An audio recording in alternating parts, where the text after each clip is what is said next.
एक खास तरह की इंटेलिजेंस है, बुद्धि है, जिसके बारे में कोई बात नहीं करता। आपको ये क्लासरूम्स में नहीं मिलेगी, कोई इसे सिखाता नहीं, लेकिन जब लोग इसे महसूस करते हैं तो डर जाते हैं। ये चमकती नहीं, इसे तालियों की जरूरत नहीं, ये शैडोज में काम करती है, शांत, अदृश्य, सर्जिकल। आप इस तरह के लोगों को जानते हैं, आपने इन्हें देखा है। वो आदमी जो कभी अपनी आवाज नहीं उठाता लेकिन पूरे कमरे को कंट्रोल कर लेता है। वो औरत जो मुस्कुराते हुए ऐसे तार खींचती है जो किसी और को दिखते ही नहीं। ये लोग बहुत कम बोलते हैं, लेकिन जब बोलते हैं तो लोग सुनते हैं। इसलिए नहीं कि ये लाउड हैं, बल्कि इसलिए कि इनके वर्ड्स वेपन्स होते हैं, इनके शब्द हथियार होते हैं। यही है डार्क इंटेलिजेंस। और एक बार जब आप इसे समझ जाएंगे तो आप दुनिया को वैसे कभी नहीं देखेंगे, क्योंकि इस तरह का माइंड रिएक्ट नहीं करता। ये ऑब्जर्व करता है, ये भीख नहीं मांगता, ये पोजीशन बनाता है, ये फाइट नहीं करता, ये चीजों को चुपचाप खत्म कर देता है। मैकियावेली ने इंटेलेक्ट की प्रशंसा ब्रिलियंस के लिए नहीं की थी, उसने इसके डेंजर के लिए, इसकी पावर के लिए प्रशंसा की थी कि कोई कैसे बिना दिखे राज कर सके, डोमिनेट कर सके। अगर आपको लगता है कि आप हमेशा से जानते हैं कि आप डिफरेंट हैं, सॉफ्ट नहीं बल्कि शार्प हैं, कोमल नहीं हैं बल्कि तेज हैं, तो ये वीडियो आपके लिए है, क्योंकि एक बार जब आप इसे अनलॉक कर दें तो आप कभी ऑर्डिनरी नहीं रहेंगे। वो आपको ये नहीं बताएंगे, ना स्कूल में, ना बुक्स में, ना पोलाइट सोसाइटी में। क्योंकि अगर लोगों को पता चल जाए कि डार्क इंटेलिजेंस एक्चुअली कैसे काम करती है तो वो आपसे डरने लगेंगे, इससे पहले कि आप एक उंगली भी हिलाएं। आप सीखने से शुरुआत नहीं करते, आप नोटिस करने से शुरुआत करते हैं। पहले आप बस शांत रहते हैं, आप बोलने से ज्यादा देखते हैं। आप लोगों को इतनी देर तक सुनते हैं कि उनकी कहानियों में दरारें सुनाई देने लगती हैं। आप उन चुटकुलों पर मुस्कुराते हैं जो मजेदार नहीं हैं, इसलिए नहीं कि आप खुश हैं, बल्कि इसलिए कि आप देख रहे हैं कि कौन अप्रूवल के लिए बेताब है। आपके आसपास की दुनिया एक तरह के पागलपन पर चलती है। लोग उन चीजों के लिए लड़ते हैं जो मायने नहीं रखती।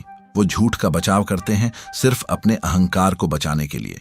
वो जोर से बात करते हैं जब वो डरे होते हैं, और वो मजबूत होने का नाटक करते हैं जबकि अंदर से टूट रहे होते हैं। आप ये सब देख रहे हैं और धीरे धीरे आपको अराजकता के पीछे का नियम दिखने लगता है। इसकी शुरुआत एक सरल और सीधे सधे सच से होती है। लोग अनुमान लगाए जा सकने वाले होते हैं जब वो सोचते हैं कि वो सुरक्षित हैं, और यहीं पर आप चुपचाप घुस जाते हैं। आप सही सवाल पूछना सीखते हैं, उत्तर पाने के लिए नहीं बल्कि लोगों को प्रकट करवाने के लिए कि वो क्या छुपा रहे हैं। आप उन्हें साइलेंस देते हैं और उनकी बेचैनी को उन्हें बेनकाब करने देते हैं। आप उनकी भावनाओं को उनकी सारी कहानी लिखने देते हैं, और जब वो सोचते हैं कि आप हानि रहित हैं, आप चुपचाप पूरी तरह से जानकारी इकट्ठा कर रहे होते हैं। डार्क इंटेलिजेंस को शोर की जरूरत नहीं, ये स्थिरता में काम करती है। ये उन जगहों में फलती है जहां दूसरे लोग खुद को बचाने के लिए बहुत आरामदायक महसूस करते हैं, और धीरे धीरे आपका दिमाग बदलने लगता है। आप अब लोगों को उसके लिए नहीं देखते जो वो दिखावा करते हैं। आप उपयोगिता देखते हैं, कमजोरी देखते हैं, फायदा देखते हैं, खतरा देखते हैं।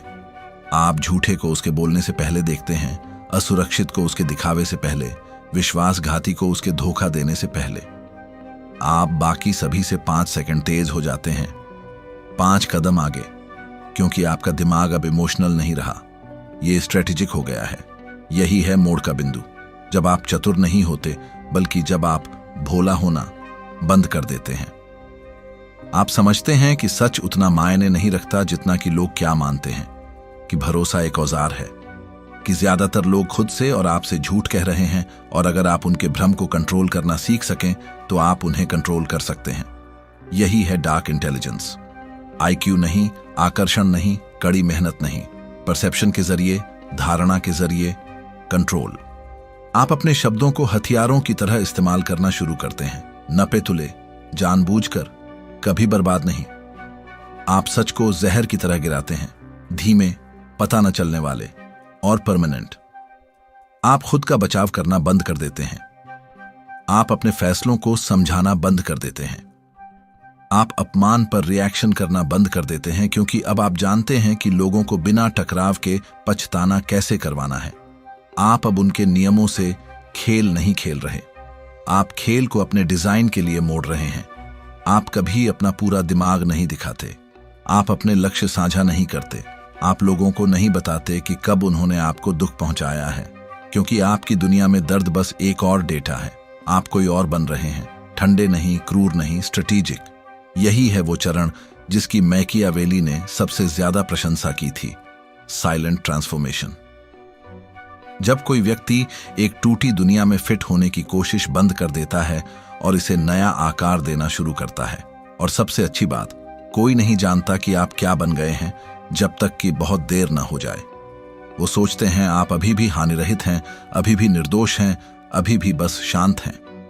वो समझ नहीं पाते कि वो पहले से ही आपके जाल में फंसे हैं, क्योंकि आप इसकी महीनों, शायद सालों से योजना बना रहे थे।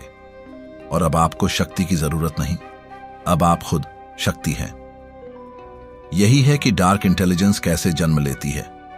प्रतिभा की चमक में नहीं, बल्कि लंबे शांत घंटों में देखना, समझना और एक ऐसा दिमाग बनाना जो इतना खतरनाक है कि उसे खुद को घोषित करने की जरूरत नहीं। आपने दहलीज पार कर ली है। आपने पसंद किए जाने की कोशिश बंद कर दी है। आपने बोलने से ज्यादा सुनना शुरू कर दिया है। और अब आप सिर्फ बुद्धिमान नहीं हैं, आप खतरनाक बन रहे हैं। लेकिन इसका मतलब क्या है? इसका मतलब है कि आपने ऐसे क्वालिटीज विकसित करना शुरू कर दिया है जिनसे सामान्य लोग डरते हैं, भले ही वो उन्हें नाम न दे सकें। यहां हैं डेंजरसली इंटेलिजेंट लोगों के 5 कोर क्वालिटीज, हर एक साइलेंट, हर एक घातक। Quality number 1, emotional detachment. पहली चीज जो वो आपके बारे में गौर करते हैं वो है आपका शांत भाव। आप उनकी अपेक्षा के अनुसार रिएक्शन नहीं करते। आप अपमान पर तिल मिलाते नहीं। आप दबाव के तहत टूटते नहीं, क्योंकि आप अब भावना से कंट्रोल नहीं हैं। आपने इससे खुद को अलग कर लिया है। आप भावनाओं को दबाते नहीं हैं, आप उनका अध्ययन करते हैं। आपका गुस्सा एनालिसिस बन जाता है, आपका दुख स्ट्रैटेजी बन जाता है, आपका डर प्लानिंग बन जाता है। आप अपनी भावनाओं को अपने कार्य चुनने नहीं देते। आप उन्हें दूसरों की इमोशनल कमजोरियों को उजागर करने देते हैं। जब वो चीखते हैं और घबराते हैं, आप साइलेंस में बैठे हिसाब लगाते हैं। वो साइलेंस खालीपन नहीं है, ये एक दिमाग के तेज होने की आवाज है। Quality number 2, surgical observation. आप अब लोगों को देखते नहीं, आप उन्हें चीरते फाड़ते हैं। आप उनके हाथों को देखते हैं जब वो बोलते हैं, उनकी आंखों को जब वो झूठ बोलते हैं, उनके लहजे को जब वो कुछ चाहते हैं। आप वो सुनते हैं जो नहीं कहा गया। आप तनाव में बदलाव को महसूस करते हैं जब कोई कुछ छुपा रहा होता है। आपको उनके स्वीकार करने की जरूरत नहीं, आप पहले से ही जानते हैं। ये क्वालिटी आपको परेशान करने वाला बनाती है। लोग आपके आसपास देखा गया महसूस करते हैं और ये उन्हें डराता है, क्योंकि गहराई में वो जानते हैं कि आप उनकी कमजोरी भांप सकते हैं। मैकियावेली ने एक बार कहा था, दिया गया वादा अतीत की जरूरत था, तोड़ा गया शब्द वर्तमान की जरूरत है। आप इसे समझते हैं, आप विश्वासघात की अपेक्षा करते हैं, इसलिए आप इसे उसके बनने से पहले ही देखते हैं। Quality number 3, controlled presence. जब आप किसी कमरे में प्रवेश करते हैं, आपको बोलने की जरूरत नहीं कि गौर किया जाए। आपकी उपस्थिति जानबूझकर है। आपकी साइलेंस ज्यादातर लोगों की चीख पुकार से तेज है। क्यों? क्योंकि आप दिलचस्प बनने की कोशिश नहीं कर रहे, आप रहस्यमय बनने की कोशिश कर रहे हैं। खतरनाक रूप से बुद्धिमान लोग रहस्य की शक्ति समझते हैं। आप बस इतना प्रकट करते हैं कि जिज्ञासा जग जाए, लेकिन कभी इतना नहीं कि अनुमान लगाया जा सके। लोग उससे डरते हैं जिसे वो समझ नहीं पाते, और आप उन्हें बस इतनी अनिश्चितता देते हैं कि वो सावधान रहें। आपने सीखा है कि शक्ति हर जगह होने से नहीं आती, ये तब आती है जब आप नहीं होते तो आपकी कमी महसूस होती है। आप दुर्लभ बन जाते हैं और दुर्लभता शक्ति है। क्वालिटी नंबर 4, स्ट्रेटेजिक भाषण। ज्यादातर लोग साइलेंस भरने के लिए बोलते हैं, आप विचार बोने के लिए बोलते हैं। हर शब्द एक चाल है, हर वाक्य एक संकेत। आप रुकावट, लहजा और सवालों को हथियारों की तरह इस्तेमाल करते हैं। आप मनाते नहीं हैं, आप लोगों को खुद को मनाने के लिए राह दिखाते हैं। आप सर्जिकल प्रिसीजन के साथ बोलते हैं, भटकाने के लिए, परेशान करने के लिए, प्रभावित करने के लिए। आप जानते हैं कब तारीफ करनी है, आप जानते हैं कब कुछ नहीं कहना है, और आप जानते हैं कि साइलेंस का आर्गुमेंट से ज्यादा प्रभाव होता है। ये आपको खतरनाक बनाता है, क्योंकि एक बार जब आप अपना मुंह खोलते हैं, बातचीत आपके पक्ष में झुक जाती है, जबरदस्ती से नहीं बल्कि अदृश्य पर्सुएजन से। क्वालिटी नंबर 5, अटूट आत्मनिर्भरता। अंतिम क्वालिटी वो है जो ज्यादातर लोगों को तोड़ती है, लेकिन खतरनाक रूप से बुद्धिमान को बनाती है। आपको अब किसी की जरूरत नहीं, आपको प्रशंसा की जरूरत नहीं, आपको पहचान की जरूरत नहीं, आपको समझे जाने की भी जरूरत नहीं, क्योंकि आप अपनी पुष्टि का खुद का सोर्स बन गए हैं। और जब किसी के पास साबित करने के लिए कुछ नहीं बचता, तो वो अछूता बन जाता है। लोग दूसरों को अपराध बोध, शर्म और दायित्व के जरिए कंट्रोल करने की कोशिश करते हैं, लेकिन अब आप पर इनमें से कुछ भी काम नहीं करता। आपने अपने पुराने रूप को दफन कर दिया है, वो रूप जो स्पष्टता, वफादारी या स्नेह के लिए भीख मांगता था। अब आप भूत की तरह हरकत करते हैं। आप तब दिखाई देते हैं जब ये स्ट्रेटेजिक हो। आप तब गायब हो जाते हैं जब उन्हें आपकी अनुपस्थिति को महसूस करने का समय हो। ये आपको किसी भी उपाधि या हथियार से ज्यादा शक्तिशाली बनाता है, क्योंकि जिसे कुछ नहीं चाहिए उसे कोई भी चीज मैनिपुलेट नहीं कर सकती। ये 5 क्वालिटीज आपको इंसान नहीं बनाती जिस तरह से दूसरे अपेक्षा करते हैं। ये आपको एक विसंगति बनाती है, शोर की दुनिया में एक शक्ति, क्योंकि वो ठीक से समझा नहीं सकते कि क्यों, लेकिन आप उन्हें बेचैनी महसूस कराते हैं। डार्क इंटेलिजेंस को प्रैक्टिकल रूप से कैसे यूज करें, यही है डार्क इंटेलिजेंस, और आपने अभी शुरुआत की है। डार्क इंटेलिजेंस का कोई मतलब नहीं अगर ये लागू नहीं है। बिना एक्शन के शक्ति बस एक रहस्य है। तो अब हम ऑब्जर्वेशन से इंप्लीमेंटेशन की तरफ बढ़ते हैं। आपने क्वालिटीज विकसित कर लिए हैं, आपने धार तेज कर दी है।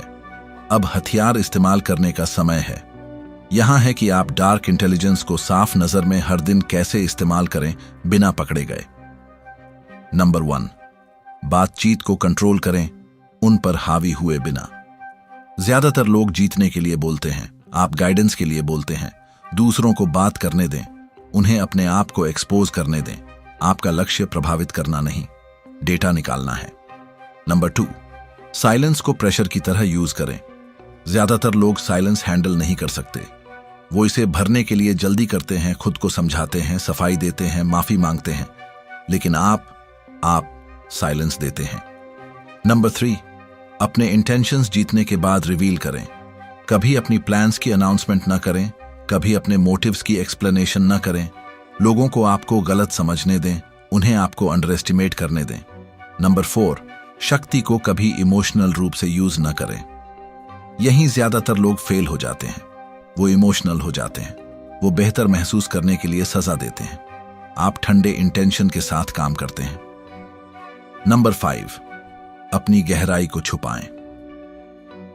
कभी अपना पूरा दिमाग न दिखाएं। लोग इंटेलिजेंस का रिस्पेक्ट करते हैं, लेकिन जिसे वो समझ नहीं पाते उससे डरते हैं, तो उन्हें 60% दें। फाइनल ट्रांसफॉर्मेशन, आसान शब्दों में कहूं तो आखिरी रूपांतरण। आपको राज करने के लिए सिंहासन की जरूरत नहीं, आपको जीतने के लिए टाइटल की जरूरत नहीं। डार्क इंटेलिजेंस साइलेंट डोमिनेंस है। लोगों को हिलाने की शक्ति, परिणामों को प्रभावित करने की और अपने एनवायरनमेंट को कंट्रोल करने की बिना सोर्स के रूप में दिखे। यही था मैकियावेली का मतलब, जब उसने शेर पर लोमड़ी की प्रशंसा की। कोई भी गरज सकता है, लेकिन लोमड़ी जानती है कि कहां कदम रखना है और किसे काटना है जब कोई देख नहीं रहा। अब तक आपका दिमाग सिर्फ तेज नहीं है, ये हथियार बन गया है, और वो तब तक नहीं जानेंगे जब तक कि बहुत देर न हो जाए। आप किसी और इंसान बन गए हैं, और यही है डार्क इंटेलिजेंस की असली शक्ति। ये आपको बदल देती है। आप अब वो व्यक्ति नहीं हैं जो आप थे। आप कुछ और हैं, कुछ ज्यादा खतरनाक, कुछ ज्यादा शक्तिशाली, और कुछ जिसे दुनिया समझने की कोशिश कर रही है, लेकिन कभी पूरी तरह नहीं समझ पाएगी, क्योंकि आपने वो रास्ता चुना है जो कम लोग चुनते हैं। आपने साइलेंस की शक्ति को अपनाया है, आपने ऑब्जर्वेशन की कला सीखी है, आपने भावनाओं पर कंट्रोल पाया है, और सबसे महत्वपूर्ण बात, आपने अपने आप पर भरोसा करना सीखा है। यही है डार्क इंटेलिजेंस। यही है वो शक्ति जिससे दुनिया डरती है, क्योंकि ये दिखती नहीं, ये शोर नहीं मचाती, ये बस काम करती है, चुपचाप, प्रभावी तरीके से और परमानेंटली। और अब आप जानते हैं कि इसे कैसे इस्तेमाल करना है। अब आप जानते हैं कि इसकी शक्ति क्या है। अब आप जानते हैं कि आप क्या बन सकते हैं। तो सवाल ये है, आप इसका क्या करेंगे?